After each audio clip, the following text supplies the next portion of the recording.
our son Naftali was kidnapped and we later on found out murdered a week after Shavuot. And so it took almost a full year until Yom HaZikaron came around again. And in that first Yom HaZikaron, I remember being surprised by suddenly all this special attention, and as if Yom HaZikaron suddenly became mine or ours, as if it wasn't always ours. Really, I felt like what changed? Life changed. Every day changed. There's special days like his birthday or the day was murdered, the day was found. But Yom HaZikaron was always ours. I was privileged. My parents made Aliyah many years before I was born. So growing up in Israel, Yom HaZikaron is almost a sacred day, as sacred as a secular calendar can produce. And you don't have to chas v'chalila lose someone from first degree relative. It's a small country. Everybody knows everybody, and it's always us. It's always Yom HaZikaron is about standing together. So I almost feel the need to apologize. Why would I be taking up your time on Yom HaZikaron? There's so many stories. There's so many wonderful, dear, loved young lives that were lost, killed in battle or murdered in terror. And why would I take up the time? And yet, I often meet someone that says, you don't know me, but I know you. And the truth is, I feel like I know you. I feel like I know that person and like we've been through so much together. Not only in the greater sense of Am Yisrael, but in this specific context of Eyal, Gilad, and Naftali, of the kidnapping of the boys, and that we've been together in such significant times that it's okay us spending now these next few minutes talking about them, talking about the family, and talking about who we were as a nation during those times.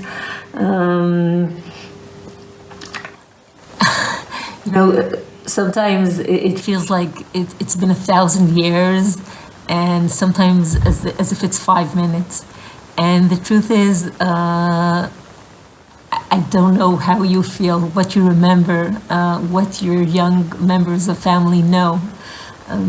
So we chose to bring a video to show you that brings the images of those days. We started in the summer of 2014 with 18 days of search for the boys. It was called Mivtza Shuvu Achim, my brother's keeper. Yeah, it's like the answer to the rhetorical question. Yes, I am my brother's keeper. And then it became, that summer turned into Operation Protective Edge in Gaza.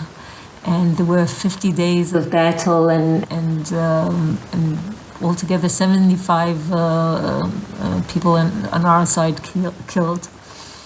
And the pictures you're going to see remind us of those days, of the hardship, of the fighting, but also of the standing together, of the prayers, of the rallies, of the connection we felt. I'll apologize. This movie is from the Shloshim. We were busy just learning how to breathe again. And I think there's a little overemphasis of the families. But the truth is, take it metaphorically, please. Whenever we see someone that gets more than a few seconds of attention in our life, often in sad circumstances, we find ourselves often in awe. Look at those people. Look who we lost. Look how people are coping. So, it should be, Bezrat Hashem, only in happy occasions. But in this movie that you're going to watch, when they say the families, take it metaphorically. It's all of us. It's us. It's you. It's all the unbelievable people that make up the fabric of this Am Yisrael.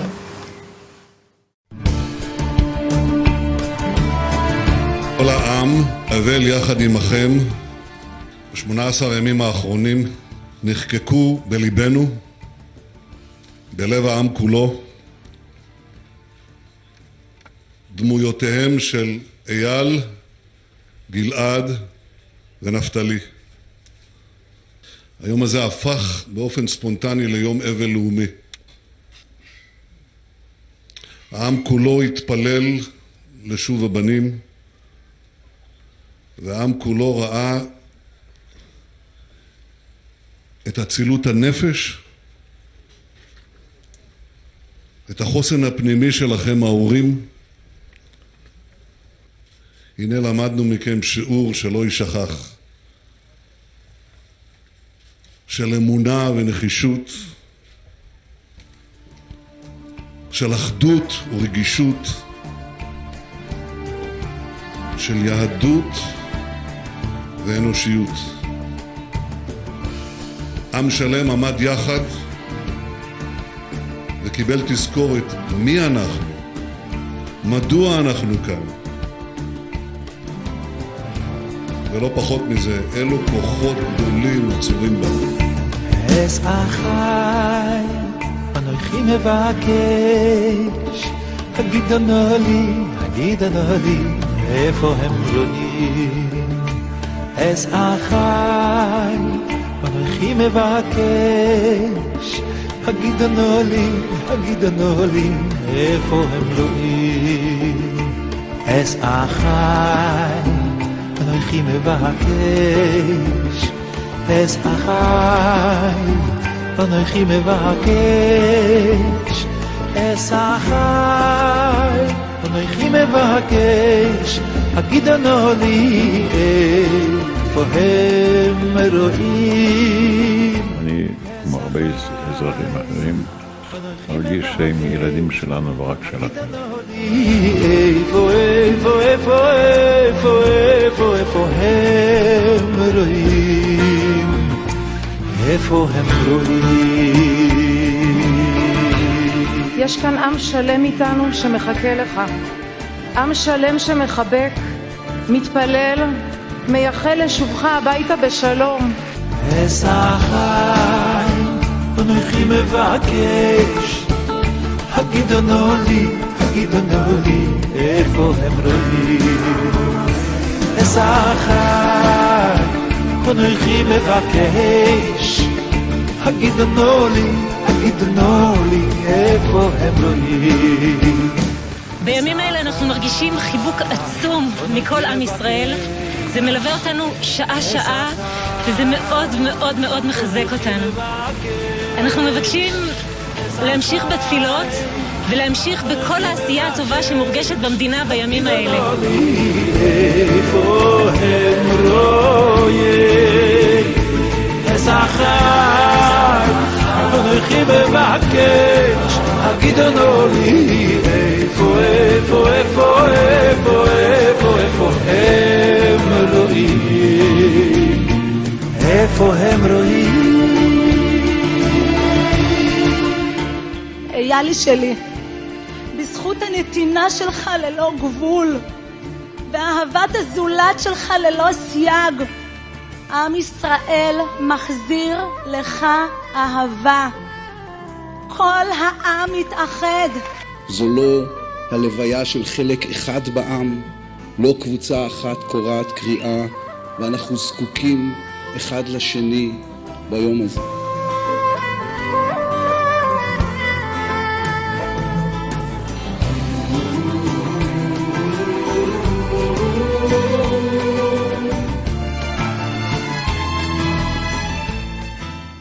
זה כמה ימים שיש ישראל אחרת, מאוחדת, מלוכדת, מתפללת, לוחמת. עם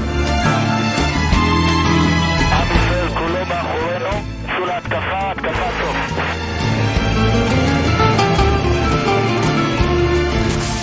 עשרות אלפים ליוו אמש את סמל ראשון שון כרמלי, זכרו לברכה, בדרכו האחרונה. אין דבר כזה חייל בודד במדינה הזאת. כולם למען כולם. בטח שאתה גאווה.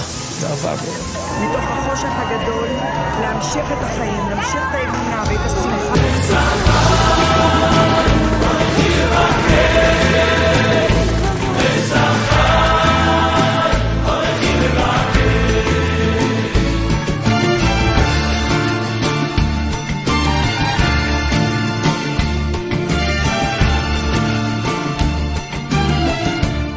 אני חוזר להמשיך את המשימה של החטיבה, להצטרף ללוחמים שעדיין עושים את העבודה. בשכר, אנכי מבקש, הגידנו לי, איפה הם רואים? בשכר, אנכי מבקש, הגידנו לי. בננו היקר, ואהוב. אנחנו אוהבים אותך, יאללה. תנוח בשלום, ילד שלי. אנחנו נלמד לשיר בלעדיך. את הקול השני שלך תמיד, תמיד, תמיד נשמע בתוכנו. גלעד שלי, כפי שכבר אמרתי לך, אתה כבר לא רק שלי. המשפחה המורחבת הכוללת את כל עם ישראל נמצאת היום איתנו, מחבקת אותך בריקי פרידה אחרונים שהם לא ממש פרידה. 3 משפחות כאלה יכולות להרים עם נדבהים שלא ידע כמוהו.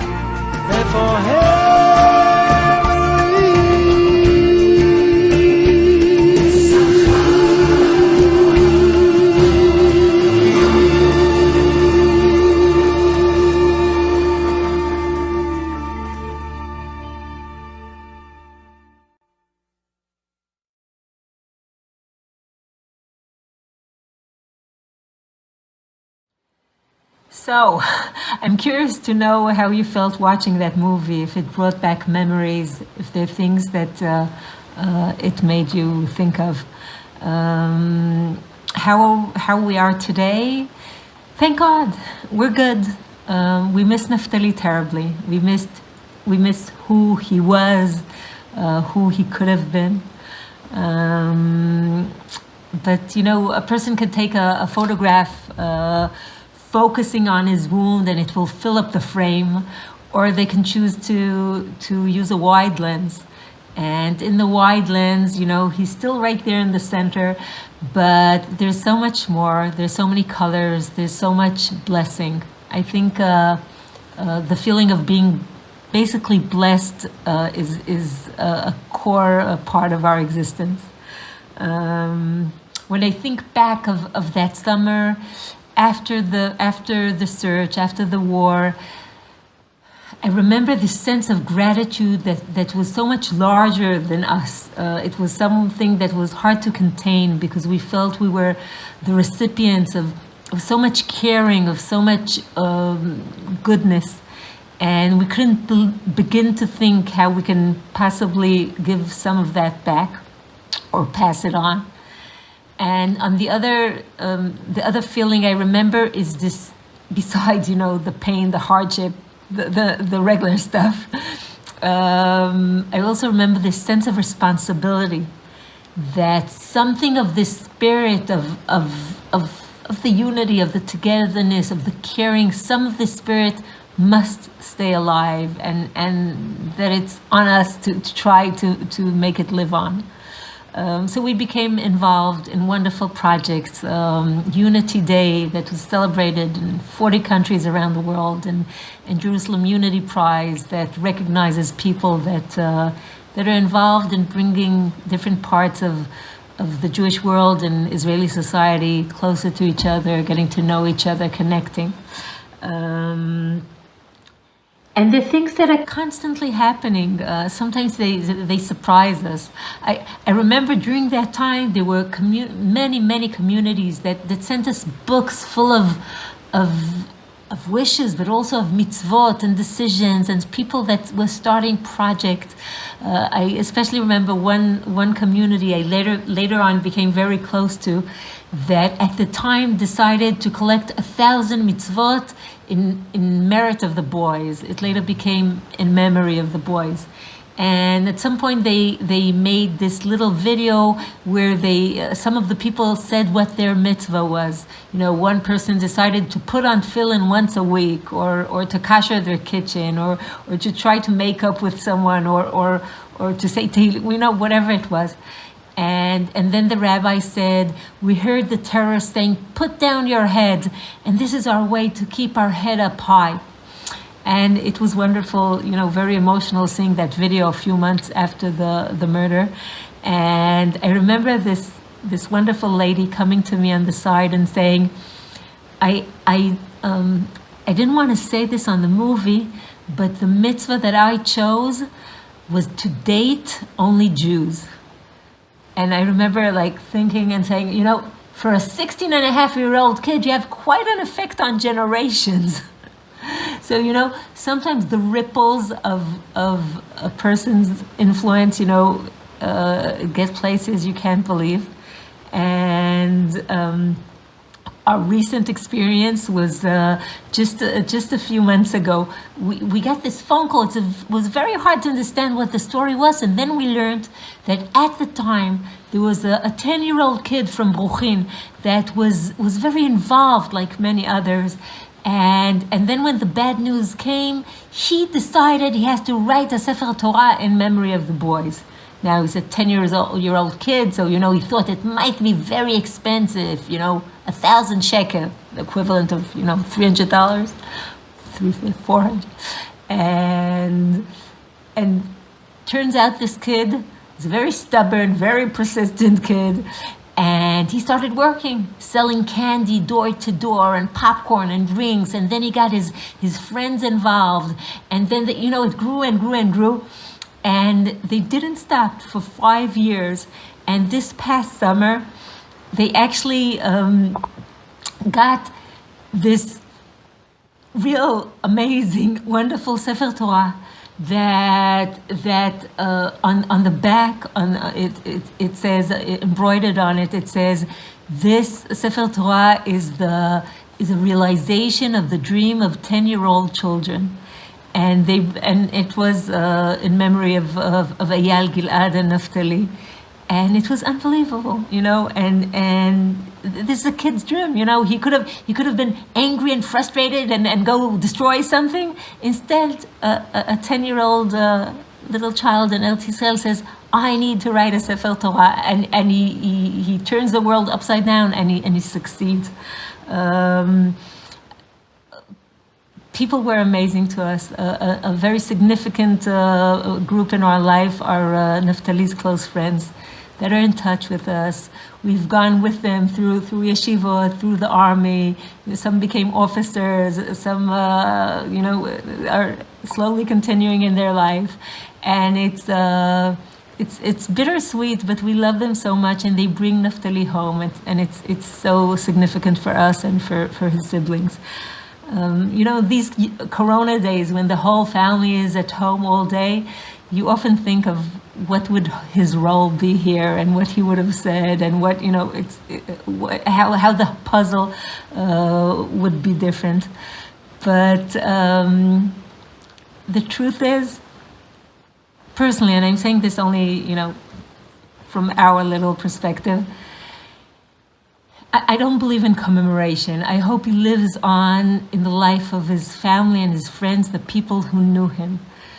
What I think is worthwhile, reminding ourselves, keeping in our memory for as long as that still has the capacity to keep us moving, to keep us optimistic and believing, maybe to keep us inspired, is the memory of who we were during that summer, of who we were as a society, as a people, how we cared, how we connected, how we came together. As long as that has power, I think I'll keep on telling this story.